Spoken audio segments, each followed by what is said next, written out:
Well, thank you, Bruce, for a beautiful introduction. Thank you, Sid, and thank you for being here today. So, yeah, I'm extremely a bit nervous because it's a big responsibility to curate the pavilion, and it's a great honor as well. So thank you for the opportunity, and thank you, Bruce, because it's a great pleasure to work with you. So, great. Okay, we cannot disclose everything about the Dutch Pavilion because we just started, and Lara will give some small ideas of where we are and what are the questions that we will address, particularly to make it easier for you if you are interested in applying to the open call. But I wanted to start with this slide, saying that, well, there has been a proliferation of biennials and triennials in the last years, and you can see. So when you are faced with the idea that you have to do yet another biennial, and even if it's Venice, that is one of the first and most important, you have to take a responsibility of what it means to do it. What it means to do a pavilion, what it means to do something that is temporary. And we thought that couldn't be just a presentation. It cannot be just an exhibition that lasts a few months and then disappears. That had the potential to become something else, to involve more people, and to have a lasting legacy in many different forms. So that's somewhere some of the reflections that lead to some decisions.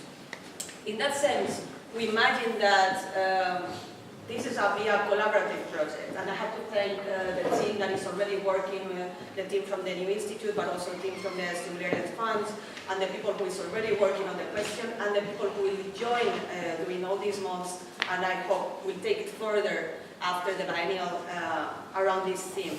So we imagine that will be a collaborative effort. My role is, yeah, as a curator, but a curator in a way of instigator, on bringing people together.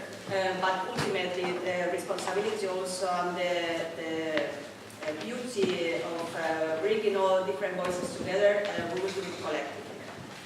In order to do that, we thought that we should do an open call. And it was something that was a tool obviously used by the funds, and also that we do in the research department at the New Institute with, for instance, the fellowship program. So we think that practice in architecture should be, this is how we see it, a collaborative act. We wanted to open it up to projects from other people who we might not know, but it is more important, we also wanted to challenge what the Dutch Pavilion could be or is.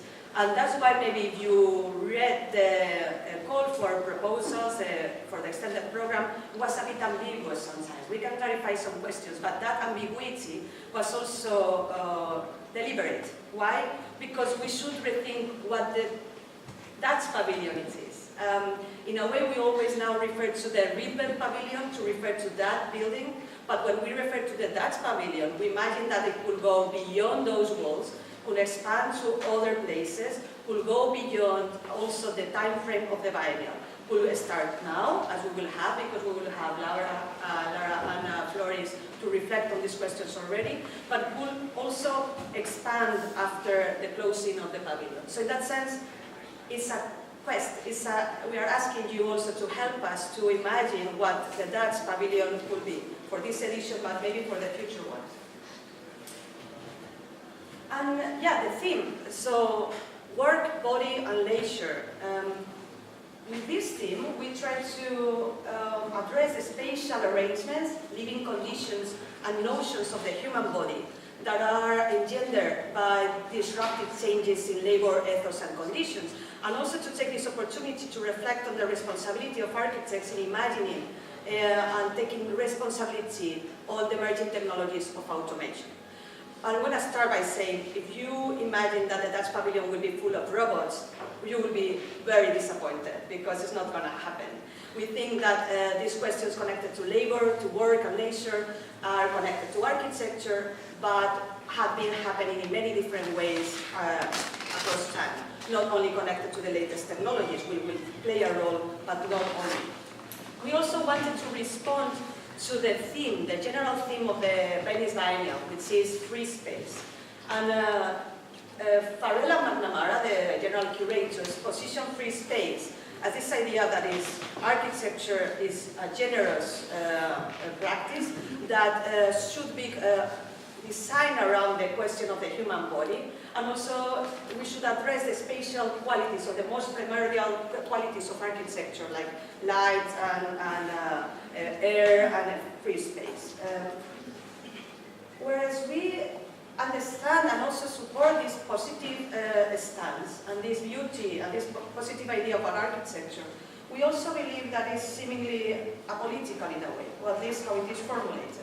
So let me use Michel Foucault. I don't want to over-theorize this session, and it's early in the morning, but I thought it was interesting to bring it, and it's why this session is called Machines of Freedom, because Foucault, that obviously worked a lot with this connection with architecture in the organization of the disciplinary societies, he said, liberty is a practice. And he was emphasizing that no project, architecture, or institution or law has the capacity to produce and guarantee liberty to people automatically. While, and I quote Foucault, men have dreamed of liberating machines, there are no machines of freedom by definition. So he says that freedom cannot be guaranteed by architectures that we design, for instance, but freedom at the end is a practice that we have to do. So with this idea, in this session, we want to start working on the research on the Dutch Pavilion by actually opening up this question. If there are certain architectural spaces or even technologies that could become these machines of freedom or not. Very quickly, so in the Dutch Pavilion, in the press release, we announced this idea of from New Babylon to Rotterdam Harbour, and that's why we want to address Constant. So we claim that the Netherlands is a testing ground for the new ideas of the future of labor, and we use Constant, artists and architects, and in particular New Babylon, as a starting point of this conversation. So as you know, New Babylon was this architecture that was imagined as a liberating machine somehow, in which society will be free from labor and then devoted to play and leisure that was afforded by this automation. What is interesting, what triggers our attention is not so much models and architectural drawings of New Babylon, but rather his last work in the form of painting. Because somehow these spaces of New Babylon that he imagined start to be populated by figures, but these bodies that are not clearly defined. And suddenly, when this space becomes inhabited, the relations are not only playful, but become very conflicted. There is violence. So what we are seeing, and what Constant, his latest work, reflected upon, is that even if society has all its basic needs fulfilled, violence is still intrinsic part of society, even if we don't have to work somehow. So we wanted to obviously reflect on that condition, and also to reflect that 30 years later, after Constant made those comments, like saying automation is possible, automation is actually being implemented, and particularly also in spaces in the Netherlands. So for the last year, we have been doing at the Nieuwe Instituut a research that we call automated landscapes, that is looking at the full automated spaces and what are the consequences in terms of space, but also social, political consequences of these transformations. One of the spaces that we have been looking at is the Rotterdam Harbour, and I want to now give thanks to Victor Muñoz, Martin Kaupers, and Grace Abu-Jadeh, because they have been working extensively on doing this research, and all the credit goes to them. So we have been understanding what has been the transformations that have happened in the Rotterdam Harbour, but also how these transformations have affected and have an impact in this city of Rotterdam at large and its population. But obviously, these transformations are not always leading to very pleasant situations, are also worker strikes, and a lot of uncertainty, and obviously violence. So from this research on the automated landscapes, we wanted to add some other reflections on the automation. One is this idea of fully automated luxury communism. So people that believe that actually automation could lead to a lot of luxury and commodity in our lives. And I want to just read part of it, like these ideals behind it. We need to embrace automation, not fear it. Automation of work should be a political goal, not a perceived inevitability. Capitalism has provided us with abundance and at the expense of freedom. Automation can enable both freedom and abundance. This is one of the claims that we want to address, but also we want to look into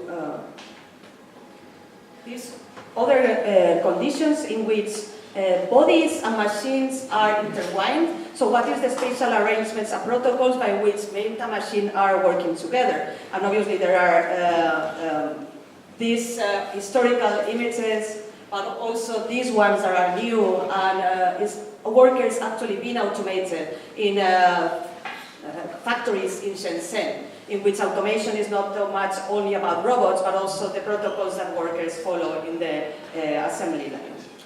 But we also want to look at these spaces where the distinction with work and leisure is not that stable. And I'm bringing here the bed of the founder of Playboy, where he was usually working.